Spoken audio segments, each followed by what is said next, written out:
तो खैर मकदम है आपका हमारे इस यूट्यूब चैनल पर। रात के लगभग 2 बज रहे हैं। एमआईएम की तमाम टीम जो है वो ओखला और मुस्तफ़ाबाद में काम कर रही है और अभी हाल ही में हमें वक्त मिला तो मुझे लगा कि मैं आपसे वो चीज़ साझा करूं। तमाम सर्वे के मुताबिक ये पता चल रहा है, चुनाव के नतीजे आने से पहले, वोटिंग होने से पहले, हालांकि इन तमाम सर्वों की हम पुष्टि नहीं करते हैं, इसीलिए हम उन सर्वे का नाम नहीं ले रहे हैं। ऑल इंडिया मजलिस इत्तेहादुल मुस्लिमीन को दोनों सीट जीतती हुई नजर आ रही हैं। वहीं आम आदमी पार्टी को लगभग 38 सीटें मिलती हुई नजर आ रही हैं और भाजपा को और जितनी बची हैं वो भाजपा को, कांग्रेस के खाते में एक भी नजर नहीं आ रही। सर्वे का नाम नहीं लूंगा क्योंकि अभी सर्वे का नाम लेना मुनासिब नहीं है, लेकिन अब मैं बात करने वाला हूं क्योंकि 5 फरवरी को दिल्ली विधानसभा के अंदर जो है वो चुनाव होने हैं। चाहे वो लगभग 70 सीटें हैं और 70 सीटों पर ही चुनाव चुनाव होंगे और उन चुनाव में दिल्ली की जनता फैसला करेगी हम किसकी सरकार बनाएंगे, किसकी सरकार गिराएंगे। लेकिन सबसे बड़ा सवाल यह है, ऑल इंडिया मजलिस इत्तेहादुल मुस्लिमीन जो 2 सीट इस वक्त दिल्ली राज्य में हॉट सीट है वो है ओखला और मुस्तफाबाद। मुस्तफाबाद से ताहिर हुसैन और ओखला से सफाउर रहमान साहब हैं। अब मैं ईमानदारी से आपसे एक बात करने वाला हूं और उनका जवाब दीजिएगा। मैं आपको 2 तस्वीर दिखाऊंगा और उन 2 तस्वीर से आप फैसला कर लेंगे कि भाई हमें किसको वोट करना है। देखिए मैं आपको बता दूं, ताहिर हुसैन किस लिए जेल में है ये आपको पता है, सफाउर रहमान किस लिए जेल है, किस लिए जेल में गए हैं और किन लोगों के लिए लड़ रहे थे, किन की आवाज को बुलंद कर रहे थे। मैं सिर्फ और सिर्फ रात के 2 बजे बस मुझे रैंडमली ये आया कि मुझे आपसे ये बात करना चाहिए और अगर आपके अंदर जर्रा बराबर भी ईमान ताजा है और आप मजलूम का साथ देना चाहते हैं तो उन तस्वीर से आप अंदाजा लगाएंगे और तसव्वुर कीजिएगा और फिर फैसला कर लीजिएगा कि आपको वोट किसको देना है। आप जिस असदुद्दीन ओवैसी को रात दिन गालियां देते हैं, जिस असदुद्दीन ओवैसी को भाजपा की बी टीम कहते हैं, जिस असदुद्दीन ओवैसी को ये कहते हैं कि वो चुनाव जो है वो भाजपा को जिताने आया है, जबकि 70 सीटों पर हम चुनाव नहीं लड़ रहे हैं, 2 सीटों पर।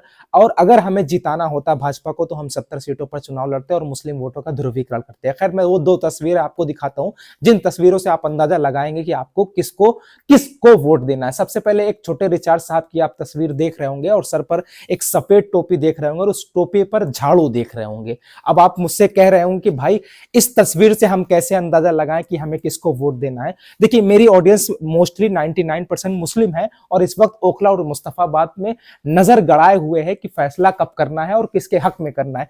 आपने पहली तस्वीर देखी, ये वही तस्वीर है जो ये कहते हैं, ये वही शख्स है जो ये कहता है कि शर्जील इमाम को हम 2 घंटे के अंदर गिरफ्तार कर लेते हैं। ये वही शख्स है जो कहता है कि शाहीन बाग को हम शाहीन बाग का जो धरना हो रहा है वो हम जो है अगर पुलिस हमारे अंडर में होती तो हम तुरंत खत्म कर देते हैं। ये वही शख्स है जो यूनिफॉर्म सिविल कोड की तायद करता है। ये वही शख्स है जब मुसलमानों की मॉब लिंचिंग होती है तब नहीं बोलता है। ये वही शख्स है जब हिंदुस्तान में सीए, एनआरसी, एनपीआर जैसे काले कानून आते हैं तो कोई इसका विरोध नहीं करता है। ये वही शख्स है जो मौजूदा वक्त में भाजपा सरकार वक्फ बोर्ड अमेंडमेंट बिल लाना चाहती है, उसको लेकर के कोई बयान नहीं आता। ये अपने आप को सेकुलर कहता है। हालांकि इसका मैंने तारुफ कराया है इन साहब का, केजरीवाल जी का।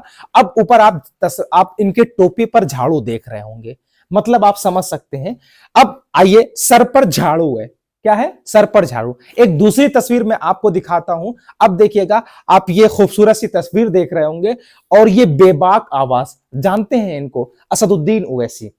ये वही शख्स है जब ट्रिपल तलाक जैसे कानून आते हैं तब तुम्हारे हक में बोलता है। जब सीए, एनआरसी, एनपीआर जैसे काले कानून आते हैं तो संसद में खड़े होकर के हुकूमत से आंख मिला के हुकूमत को ललकारने का काम करते हैं। ये वही शख्स है जब मुसलमानों की मॉब लिंचिंग होती है और ये वही शख्स है जिसने ताहिर हुसैन यानी मुस्तफाबाद से, और ये वही शख्स है जो ओखला से सफाउर रहमान साहब को, जो गुमनामी के अंधेरे में डूब चुके थे, जिनको कोई पूछने वाला नहीं था, उनको टिकट देकर के आज दुनिया, हिंदुस्तान की main stream media, social media, print media, electronic media, तमाम मीडिया उन पर गुफ्तगू कर रहे हैं, उन पर चर्चा कर रहे हैं। लेकिन जो मैंने पहले आपको तस्वीर दिखाई थी अरविंद केजरीवाल के सर के ऊपर झाड़ू थी, लेकिन जिसको भाजपा की बी टीम कहा जाता है, जिसे गद्दार कहा जाता है, जिसको एजेंट कहा जाता है, उसके सर के ऊपर जो टोपी है उस पर जो नक्श बना हुआ है वो रसूलुल्लाह सल्लल्लाहु अलैहि वसल्लम का नालन मुबारक का नक्श बना हुआ है। मतलब एक अंदाजा आप लगा सकते हैं,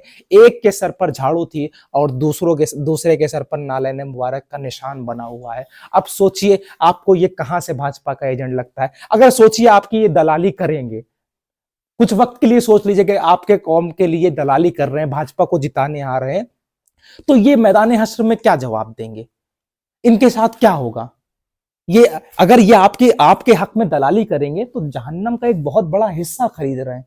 लेकिन नहीं, अल्हम्दुलिल्लाह अलल ऐलान असदुद्दीन ओवैसी कहते हैं कि चलिए, किसी को अगर लगता है कि मैं भाजपा की मदद करता हूं तो मैं रोज़े रसूल बैतुल्लाह के सामने खड़ा हूंगा और मैं कहूंगा कि अल्लाह, अगर मैं भाजपा का एजेंट हूं, मुसलमानों के बेहतर मुस्तकबिल के लिए नहीं बल्कि उनको बर्बाद करने के लिए खड़ा होता हूं, चुनाव लड़ता हूं, एजेंट हूं, डी टीम हूं, बी टीम हूं, तो अल्लाह मुझे गर करे और तुम मुझे आमीन कहना।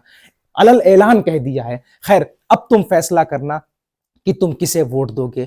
अपने ईमान वाले भाई के ईमान छोड़ दीजिए, आप मजलूम के साथ होगे या जालिम के साथ होगे, या अरविंद केजरीवाल के साथ होगे या असदुद्दीन ओवैसी के साथ साथ होगे। अरविंद केजरीवाल जो तुम्हारे संवैधानिक तरीके से प्रोटेस्ट चलता है उसको खत्म करने की बात करते हैं, अरविंद केजरीवाल यूसीसी की बात करते हैं, अरविंद केजरीवाल ट्रिपल तलाक जैसे कानून आते हैं उसकी उसकी कभी उसकी मुखालफत नहीं करते हैं। अरविंद केजरीवाल जब मुसलमानों की मॉब लिंचिंग होती है तो ये साहब इनके मुंह में दही जम जाता है। जब मुसलमान दिल्ली दंगों में ग्रस्त होता है तो ये राजघाट चले जाते हैं। जब मुसलमानों पर दंगे का आरोप लगता है तो आरोप की बुनियाद पर जो है अपनी पार्टी से निष्कासित कर देते हैं, या फिर उसका साथ देंगे जिनको गुमनामी के अंधेरे में डाल दिया गया था, उसका साथ देंगे जिसके बच्चे आज भी अपने वालिद का इंतजार कर रहे हैं, उसका साथ देंगे जो तुम्हारे लिए लाठी खा रहा था, उसके जिस्म पर, उसके बदन पर लाठी के निशान बता रहे थे कि आवाज बुलंद थी, आवाज हक की थी, आवाज इंसाफ की थी। और अगर आज आपने सफाउर रहमान और ताहिर हुसैन जो कि इस वक्त जेल में है, सिर्फ तुम्हारे लिए उनका अगर आपने साथ नहीं दिया तो यकीन मानिए जितने भी मजलूम जेल की सलाखों के पीछे हैं, जिन पर जुल्म हुआ है, बेकसूर हैं, उनकी उम्मीदें टूट जाएंगी। खैर, आप बेहतर फैसला करने वाले हैं। 5 फरवरी को अपना बेहतर फैसला ईवीएम की मशीन पर कैद कर दीजिएगा और बताइएगा कि इस वक्त हमने अपने वजूद की लड़ाई लड़ी है। हमने भाजपा को हराने के लिए नहीं, अपने आप को जिताने के लिए,